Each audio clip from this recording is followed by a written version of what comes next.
ಕೈಗಾರಿಕಾ ಪ್ರದೇಶವು ದೇಶದಲ್ಲೇ ಅತಿ ದೊಡ್ಡ ಕೈಗಾರಿಕಾ ಪ್ರದೇಶ ಎಂಬ ಖ್ಯಾತಿ ಗಳಿಸಿದೆ. ಸಾವಿರಾರು ಮಂದಿಗೆ ಉದ್ಯೋಗ ನೀಡಿದೆ.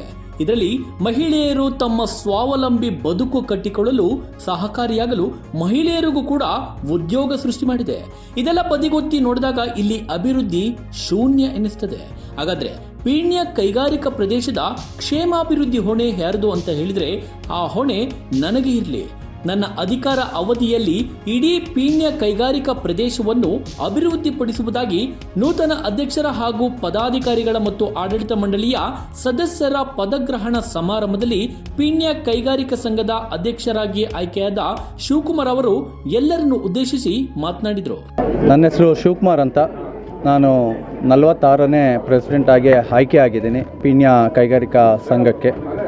ನಮ್ಮ ಒಂದು ಏನು ಮೆಂಬರ್ಸು ಇವತ್ತೊಂದು ಏನು ಈ ಸ್ಥಾನಕ್ಕೆ ಕಳಿಸಿದ್ದಾರೆ, ಪ್ರಾಮಾಣಿಕತೆಯಿಂದ ನಾನು ಅವರು ಏನು ಎಕ್ಸ್ಪೆಕ್ಟೇಷನ್ ಇದೆ ಆ ಎಕ್ಸ್ಪೆಕ್ಟೇಷನ್ಗೆ ನಾನು ಫುಲ್ಫಿಲ್ ಮಾಡೋ ರೀತಿಲಿ ಖಂಡಿತ ನಾನು ಕೆಲಸ ಮಾಡ್ತೀನಿ. ಆಮೇಲೆ ನಮ್ಮ ಹಿರಿಯರಾದಂಥ ಎಲ್ಲ ಪಾಸ್ಟ್ ಪ್ರೆಸಿಡೆಂಟ್ಸು ಏನು ಈ ಸಂಸ್ಥೆಯನ್ನು ಈ ಮಟ್ಟಕ್ಕೆ ಕಟ್ಟಿದ್ದಾರೆ, ಆ ಒಂದು ಹೆಸರು ಮಾಡಿದ್ದಾರೆ, ಆ ಸೇಮು ಮೇಂಟೈನ್ ಮಾಡೋದಕ್ಕೆ ಮತ್ತು ಇನ್ನೂ ಹೆಚ್ಚಿನ ಮಟ್ಟದಲ್ಲಿ ನಾನು ತೊಗೊಂಡೋಗೋದಕ್ಕೆ ಪ್ರಯತ್ನ ಪಡ್ತೀನಿ ಮತ್ತು ಶ್ರಮಿಸ್ತೇನೆ.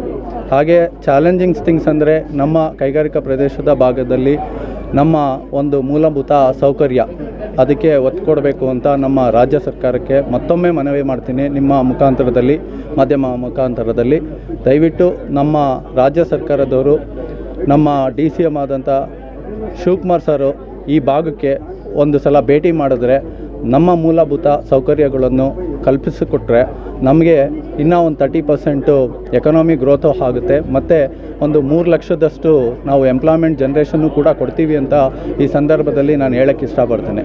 ಹಾಗೆ ಸನ್ಮಾನ್ಯ ಶ್ರೀ ಸಿದ್ದರಾಮಯ್ಯ ಅವರು ಕೂಡ 2015ನಲ್ಲಿ ಈ ಭಾಗಕ್ಕೆ ಬಂದಿದ್ದರು. ಪ್ಲಸ್ 100 ಕೋಟಿ ಅನುದಾನನೂ ಕೂಡ ಆ ಸಂದರ್ಭದಲ್ಲಿ ಕೊಟ್ಟಿರೋ ಒಂದು ಇನ್ಫ್ರಾಸ್ಟ್ರಕ್ಚರು ಕೂಡ ಆಗಿತ್ತು. ಅದೇ ರೀತಿಯಲ್ಲಿ ಈ ಸಲನೂ ಕೂಡ ನಾನು ಅವ್ರಿಗೆ ನಿಮ್ಮ ಮುಖಾಂತರದಲ್ಲಿ ಮನವಿ ಮಾಡೋದೇನೆಂದರೆ ಮೂಲಭೂತ ಸೌಕರ್ಯದಲ್ಲಿ ಒಂದು 100-200 ಕೋಟಿ ನಮಗೆ ಒಂದು ಅನುದಾನ ಕೊಟ್ಟರೆ ಆ ಅನುದಾನದಲ್ಲಿ ನಾವು ಡೆವಲಪ್ಮೆಂಟ್ ಅಂತ ಒಂದು ಮಾಡ್ತೀವಿ. ಇನ್ ಕೇಸು ನಮಗೆ ಫಂಡಿಂದ ಅಲೋಕೇಶನ್ಸು ಮಾಡಲಿಲ್ಲ ಅಂದರೆ ಅಟ್ಲೀಸ್ಟ್ 22 ವರ್ಷ 24 ವರ್ಷದಿಂದ ಪೆಂಡಿಂಗ್ ಇದ್ದಂತಹ Peenya township industry township authority ಅನ್ನೋದು ಒಂದು ಅಪ್ರೂವಲ್ ಮಾಡಿಕೊಟ್ರೆ ಅಟ್ಲೀಸ್ಟು ನಮಗೆ ಎಲ್ಲೋ ಒಂದು ಕಡೆ ಅನುಕೂಲ ಆಗುತ್ತೆ. ಪ್ಲಸ್ ಇಲ್ಲಿರೋ ಕಂಪ್ನಿಗಳೇ ಒಂದು CSR ಫಂಡ್ ಮುಖಾಂತರದಲ್ಲಿ ನಾವು ಡೆವಲಪ್ಮೆಂಟ್ ಮಾಡ್ಕೊತೀವಿ ಅಂತ ನಿಮ್ಮ ಮುಖಾಂತರದಲ್ಲಿ ಕೇಳೋಕ್ಕೆ ಇಷ್ಟಪಡ್ತೇನೆ. ಹಾಗೆಯೇ ನಮ್ಮ ಏನು ಈ ಭಾಗದಲ್ಲಿ ಹೆಚ್ಚಿನ ಕೈಗಾರಿಕಾ ಪ್ರದೇಶದ ಅಂತ ಒಂದು south India largest industrial estate ಅಂತ ಹೇಳ್ತೀವಿ. ಜಾಸ್ತಿ ನಾವು ಎಕ್ಸ್ಪೋರ್ಟ್ ಓರಿಯೆಂಟೆಡ್ ಆಗಿ ಎಕ್ಸ್ಪೋರ್ಟ್ ಮಾಡೋ ಅಂಥವ್ರಿಗೆ ಪ್ರಾಮುಖ್ಯತೆ ಕೊಟ್ಟು ನಮ್ಮ ಪ್ರಾಡಕ್ಟ್ಸು ಇಲ್ಲಿ ಏನು ತಯಾರಿಸ್ತೀವಿ ಅದು ಎಕ್ಸ್ಪೋರ್ಟ್ ಮಾಡಬೇಕು ಅಂತ ನಾವು ಹೆಚ್ಚಿನ ರೀತಿಯಲ್ಲಿ ಗಮನ ಹರಿಸ್ಬೇಕು ಅಂತ ನಾನು ಕೇಳ್ಕೊತೀನಿ. ಆಗ ಇಂಡಿಯನ್ ಎಕಾನಮಿನೂ ಜಾಸ್ತಿ ಆಗುತ್ತೆ ಮತ್ತು ನಮ್ಮ ಎಂಪ್ಲಾಯ್ಮೆಂಟ್ ಜನ್ರೇಷನ್ನು ಕೂಡ ಜಾಸ್ತಿ ಕೊಡಬೇಕು. ನಮ್ಮ ಯಂಗ್ ಎಂಟರ್ಪ್ರಿನರ್ಸ್ ಯಾರಿರ್ತಾರೆ ಒಂದು ಸ್ಟಾರ್ಟಪ್ ಅಂತ ಮಾಡ್ಕೊಂಡ್ಬಂದ್ರೂ ಕೂಡ ಅವ್ರಿಗೂ ಕೂಡ ಒಂದು ಸಹಕರಿಸ್ತೇವೆ. Thank you. ನಮಸ್ಕಾರ, ನಾನು ಮಲ್ಲೇಶ್ ಗೌಡರು ಮಾತಾಡ್ತಾ ಇದ್ದೀನಿ. ಪೀಣ್ಯ ಕೈಗಾರಿಕಾ ಸಂಘದ ಹೊಸದಾಗಿ ಕಾರ್ಯದರ್ಶಿಯಾಗಿ ಆಯ್ಕೆಯಾಗಿದ್ದೀನಿ. ನಮ್ಮ ಇವತ್ತಿನ ಅಧ್ಯಕ್ಷರಾದ ಶಿವಕುಮಾರ್ ಅವರು ಏನು ಪದಾರ್ಪಣೆ ಮಾಡ್ತಾ ಇದ್ದಾರೆ. ನಮ್ಮ ಶಿವಕುಮಾರು ಮತ್ತು ನಮ್ಮೆಲ್ಲ ಆಫೀಸ್ ಬೇರರು ಮತ್ತು ಎಲ್ಲ ನಮ್ಮ ಕೌನ್ಸಿಲ್ ಮೆಂಬರು, ಇಡೀ ಪೀಣ್ಯ ಕೈಗಾರಿಕಾ ಸಂಘದ ಎಲ್ಲ ಮೆಂಬರ್ಗೂ ಸಹ ಪೀಣ್ಯ ಕೈಗಾರಿಕಾ ಸಂಘದ ಪರವಾಗಿ ಧನ್ಯವಾದಗಳನ್ನ ಹೇಳ್ತಾ ಇವತ್ತು ನಾವು ಚಾರ್ಜ್ ತಗೊಂಡು ನಮ್ಮ ಅಧ್ಯಕ್ಷರಿಗೆ ಎಲ್ಲ ಹೇಳಿದ್ದಾರೆ. ಈಗ ನಮ್ಮ ಇವಾಗಿನ ಹೊಸ ಸರ್ಕಾರ ನಾವು ಇವಾಗ ಬಂದಿದ್ದೀವಿ. ಹಿಂದೆ ತುಂಬ ಸಾಕಷ್ಟು ಕೆಲಸ ಮಾಡಿದ್ದಾರೆ ಸಂಘದಿಂದ, ಇಲ್ಲ ಅಂತ ಏನಿಲ್ಲ. ಸಾಕಷ್ಟು ಒತ್ತಡಗಳು ತಂದು ಈ ಮಟ್ಟಕ್ಕೆ ಇದ್ದ ಸಂಘನ ದೊಡ್ಡ ಮಟ್ಟಕ್ಕೆ ತಗೊಂಡೋಗಿದ್ದಾರೆ. ಇನ್ನು ಮುಂದೆ ಅದನ್ನು ಸ್ವಲ್ಪ ದೊಡ್ಡ ಮಟ್ಟದಲ್ಲಿ ಮಾಡೋದಕ್ಕೆ ನಮಗೆ ಸಹಕಾರನ ನಮ್ಮ ಸರ್ಕಾರದಿಂದ ಕೇಳೋಕ್ಕೆ ನಾವು ರೆಡಿಯಾಗಿದ್ದೀವಿ. ಇನ್ನು ನಾಳೆಯಿಂದನೇ ಆ ಕೆಲಸ ಮಾಡ್ತೀವಿ. ಸಾಕಷ್ಟು ಮೆಂಬರ್ಸಿಗೆ ಒಳ್ಳೆ ಕೆಲಸ ಆಗೋಂಥದ್ದನ್ನು ನಾವು ಮಾಡೋದಕ್ಕೆ ನಮ್ಮ ಶಿವಕುಮಾರ್ ತಂಡದಿಂದ ನಾವೆಲ್ಲರೂ ವರ್ಕ್ ಮಾಡ್ತೀವಿ. ನಮ್ಮದು ಕನಸೇನಿದೆ ಅಂದರೆ ಪೀಣ್ಯ ಕೈಗಾರಿಕಾ ಸಂಘನ ನಮ್ಮ ಟೌನ್ಶಿಪ್ ಮಾಡಬೇಕು ಅಂತ ತುಂಬ ದಿವಸದಿಂದ ನಮ್ಮದೊಂದು ಒತ್ತಡ ಇದೆ. ಆ ಟೌನ್ಶಿಪ್ಗೆ ನಮ್ಮ ಸರ್ಕಾರ ನಮಗೆ ಸಹಕಾರ ಮಾಡಿಕೊಡ್ಬೇಕು ಅಂತ ಕೇಳ್ಕೊತಾ ಇದ್ದೀವಿ ಸರ್. ನೂತನ ಅಧ್ಯಕ್ಷರ ಹಾಗೂ ಪದಾಧಿಕಾರಿಗಳ ಮತ್ತು ಆಡಳಿತ ಮಂಡಳಿಯ ಸದಸ್ಯರ ಪದಗ್ರಹಣ ಸಮಾರಂಭದಲ್ಲಿ ಉದ್ಯಮಿ ಸ್ಮಿತಾ ಅವರು ಕೂಡ ಭಾಗಿಯಾಗಿ ಮಾತನಾಡಿದ್ದಾರೆ. ಹಾಗೂ ಸಣ್ಣ ಕೈಗಾರಿಕೆಯ ಪೀಣ್ಯ ಅಸೋಸಿಯೇಷನ್ನ ನಮ್ಮ ಇಲ್ಲಿನ ಪ್ರೆಸಿಡೆಂಟ್ ಆಗಿ ಶಿವಕುಮಾರ್ ಅವರು ಆಯ್ಕೆ ಆಗಿದ್ದಾರೆ. ಸೊ ಅವ್ರಿಗೆ ಫಸ್ಟ್ ಆಫ್ ಆಲ್ ಅವ್ರಿಗೆ ನಾವು ತುಂಬ ಹೃದಯದ ಧನ್ಯವಾದಗಳನ್ನ ತಿಳಿಸ್ತಾ ಇದ್ದೀನಿ. ಅದ್ರ ಜೊತೆಗೆ ಎಲ್ಲ ಪದಾಧಿಕಾರಿಗಳಿಗೆ ಧನ್ಯವಾದಗಳನ್ನ ತಿಳಿಸ್ತಾ ಇದ್ದೀನಿ.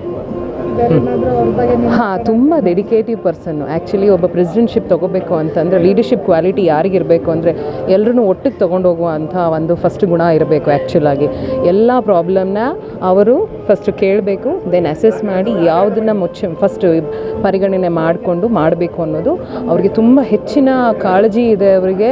ಆಮೇಲೆ ಮಾಡಬೇಕು ಅನ್ನೋ ಒಂದು ಮನೋಭಾವನೂ ಇದೆ ಅವರಿಗೆ. ಅಂಥ ಲೀಡರ್ಸು ನಮ್ಮ ಮುಂದೆ ಬರಬೇಕು. ಅಂಥವ್ರನ್ನ ನಾವೆಲ್ಲ ಸೇರಿ ಆಯ್ಕೆ ಮಾಡಿದ್ದೀವಿ.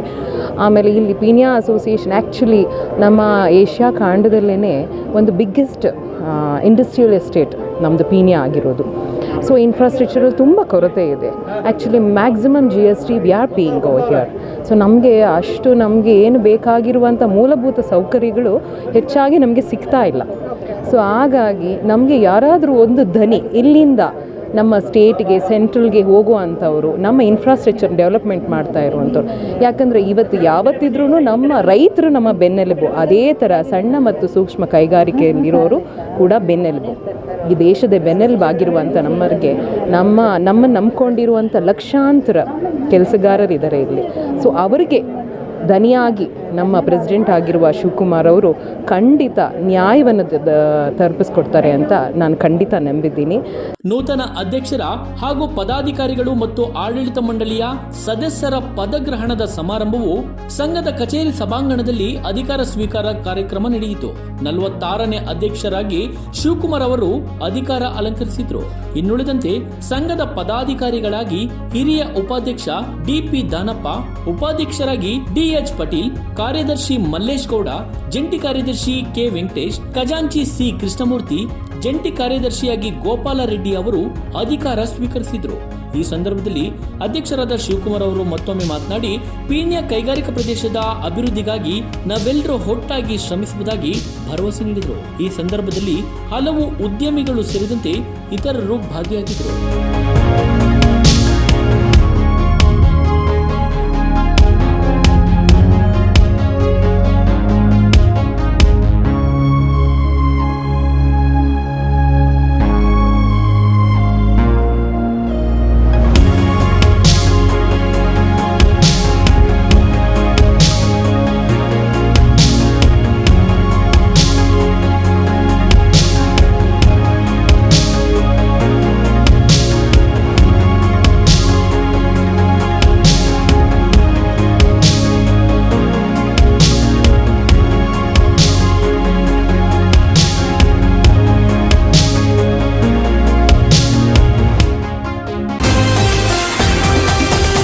TV12 ಕನ್ನಡ, ಇದು ಕನ್ನಡಿಗರ ಧ್ವನಿ.